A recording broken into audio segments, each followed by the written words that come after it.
자, 안녕하세요. 네, 아이를 키우다 보면 별거 아닌 것 같은데 신경이 쓰이고 걱정되는 게 많잖아요. 그 중에 하나가 다른 집 애들은 남보다 잘하려고 애쓰는 것 같은데 왜 우리 애는 욕심이 없지? 이런 답답한 마음이 드는 경우가 적지 않은 것 같아요. 제 딸이 초등학교 3학년 때 일이었는데요. 한 번은 학교에서 회사놀이를 한다고 하더라고요.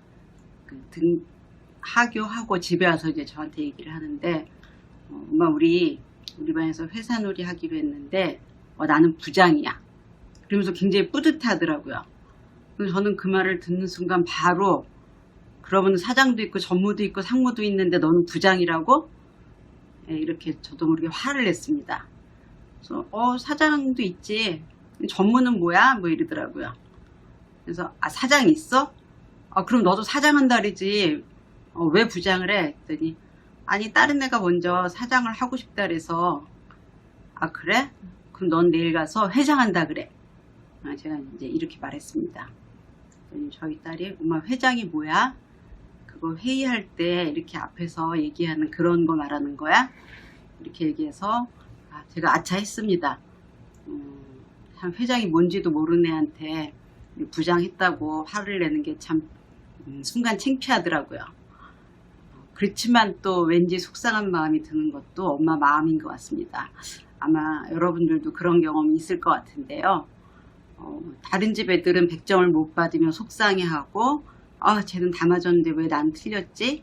뭐 이런 애들도 있는데 왜 우리 애만 유독 아무렇지도 않을까? 또 달리기를 할 때 보면 막 옆을 힐끔힐끔 보면서 이기려고 하는 애들이 있잖아요. 근데 왜 우리 애는 태평하게 걷는지 뛰는지 모르게끔 그렇게 걸을까? 뛰는 거겠죠. 애 나름으로는 뛰는 겁니다. 네, 이제 그런 마음이 들 때가 있는데, 자, 적당한 경쟁심은 무언가를 잘 하도록 하는데 자극이 될 수는 있습니다. 네, 그렇지만 과도한 경쟁은 사실 건강한 인성을 형성하는데 장애가 되기도 하고요. 심지어는 삶을 피폐하게 만들 수도 있습니다. 이런 걸 입증한 연구가 있는데요. 무자퍼 쉐리프라고 하는 유명한 사회심리학자가 있습니다. 이름이 좀 이상하죠. 원래 터키 출신이라고 해요. 터키에서 대학을 나오고 그 다음에 졸업한 후에 하버드와 콜롬비아 대학에서 공부를 하고 이후에 그 사회심리학의 기초를 닦았다. 이제 이런 평가를 받는 이제 유명한 심리학자입니다. 이 무자퍼 쉐리프가 우리 나이로 한 4학년쯤 되는 남자아이들 22명을 뽑아서 이제 여름 캠프에 보냈어요. 실험을 하려고. 처음에는 이제 이 22명 아이들에게 뭐 같이 텐트를 세운다든지, 뭐 같이 물놀이를 한다든지, 아니면 같이 뭔가 협동할 수 있는 그런 이제 어떤 게임을 하면서 시간을 보내도록 했어요. 그리고 이제 그때 아이들한테 물어보니까 나는 이 여름 캠프인 게 너무 좋고 재밌다고 만족감과 소속감을 이제 많이 표현을 했습니다. 자, 그 다음에 두 번째 단계를 이 사람이 이제 계획을 했는데, 자, 이 시기는 갈등과 경쟁을 조장하는 단계였어요. 그래서 22명의 아이들을 두 집단으로 나누어서 너네가 한번 스스로 팀 이름을 붙여봐.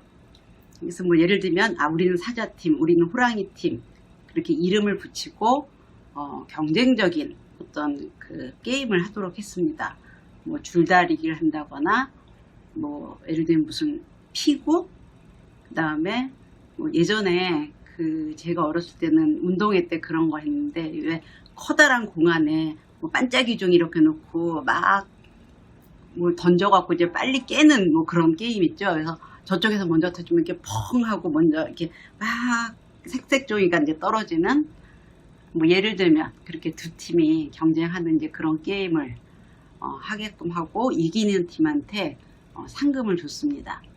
그러고 나니까 아이들이 이제 서로 미워하기 시작한 거예요.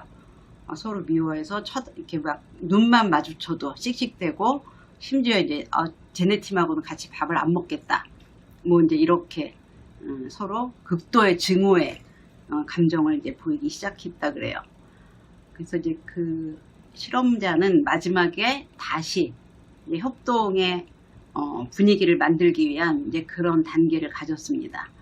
이제 뭐라 그랬냐면은 우리가 있는 이 캠프장에 저기에 그 골짜기가 있는데 거기다가 누가 쓰레기를 잔뜩 버려서 우리가 저기 물을 마셔야 되는데 더러워졌다. 그래서 우리가 함께 쓰레기를 치워야 깨끗한 물을 마실 수 있다. 이렇게 얘기를 하고 아이들이 함께 협동해서 이제 그 쓰레기를 치우게끔 했습니다. 그러니까 이 아이들이 다시 소속감과 연대감을 느끼면서 이제 그걸 열심히 치우고 굉장히 흐뭇해 했다 그래요. 자, 근데 아이들이 캠프를 마치고 집으로 돌아갈 때가 됐는데 이제 이 실험자가 너네 사자팀하고 호랑이팀은 같은 버스를 타고 갈 수도 있고 또 서로 다른 버스를 탈 수도 있어. 이렇게 선택의 여지를 준 거죠. 근데 이 두 집단 아이들이 모두 같은 버스를 타겠다고 결정을 했고 휴게소에 도착하니까 왜 아까 경쟁에서 사자팀이 이겼다 그랬잖아요. 근데 그 사자팀 아이들이 자기가 상으로 받은 그 돈을 내서 두 팀 같이 이제 음료수를 사 먹는 아주 훈훈한 모습을 보였다고 합니다. 이야기를 들으니까 어떠세요? 정말 훈훈하지 않나요?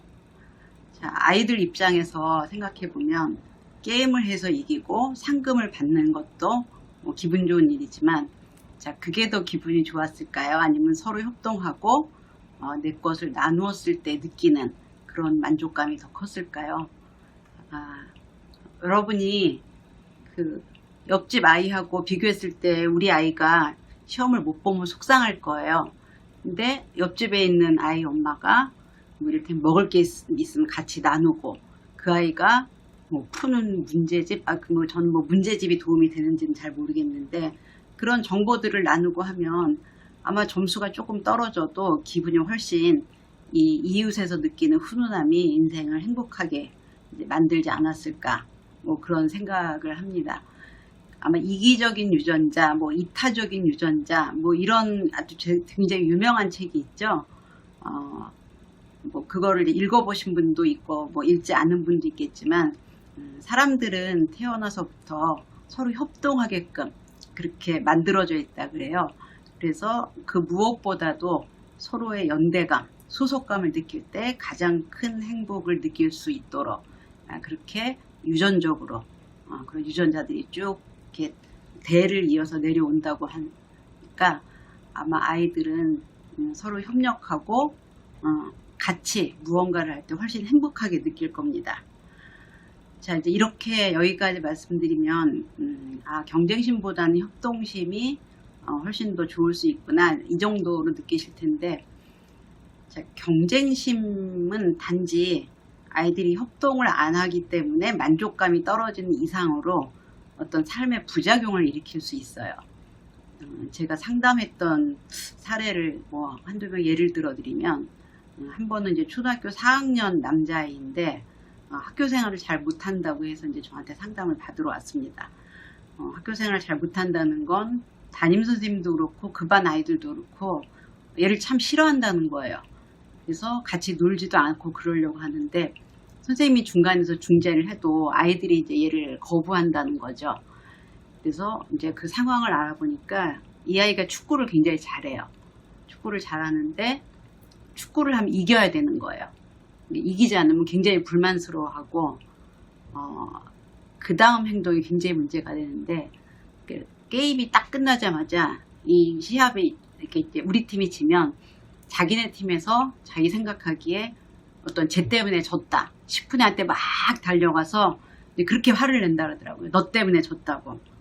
근데 어떤 때는 뭐 이 아이가 잘못할 수도 있고 뭐 어떤 때는 이제 뭐 골키퍼를 하는 애가 공을 놓칠 수도 있잖아요.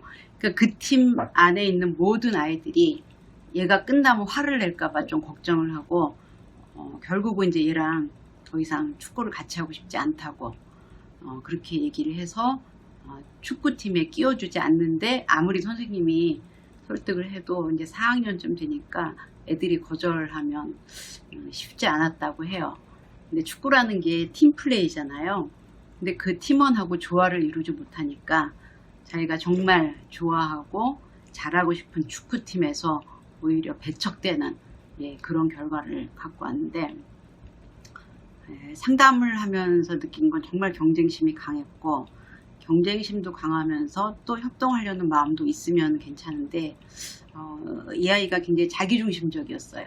자기중심적이라 축구를 못하면 그 팀에서 빠지든지 비난받는 게 당연하다, 그렇게 얘기를 계속해서 제가 참 상담하는데 어려움이 컸습니다.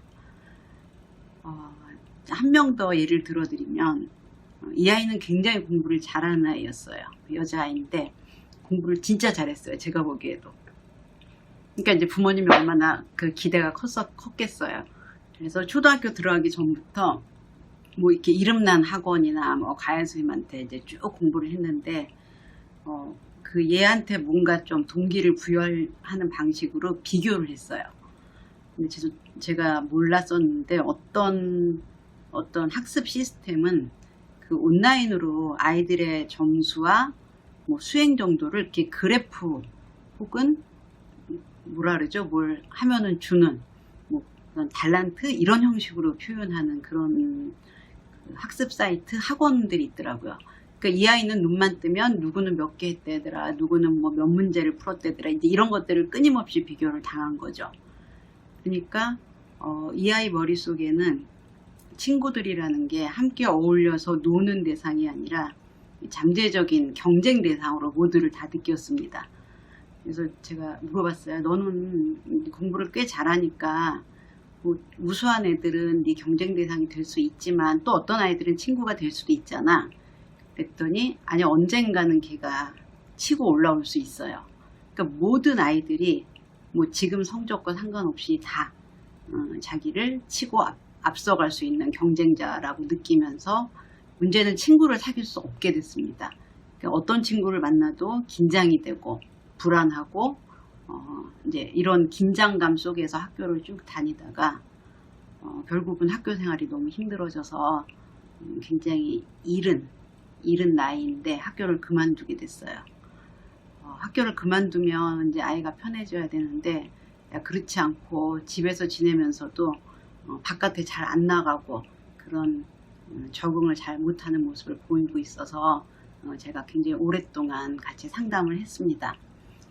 그래서 이제 또래 외에 다른 사람하고는 조금 더 관계를 맺을 수 있게 됐고요. 또래는 아직 힘들어하긴 하지만 그래도 전에 비해서는 많이 나아진 그런 모습을 보이고 있어서 제가 치료자로서 참 대견하다고는 생각을 많이 하고 있습니다.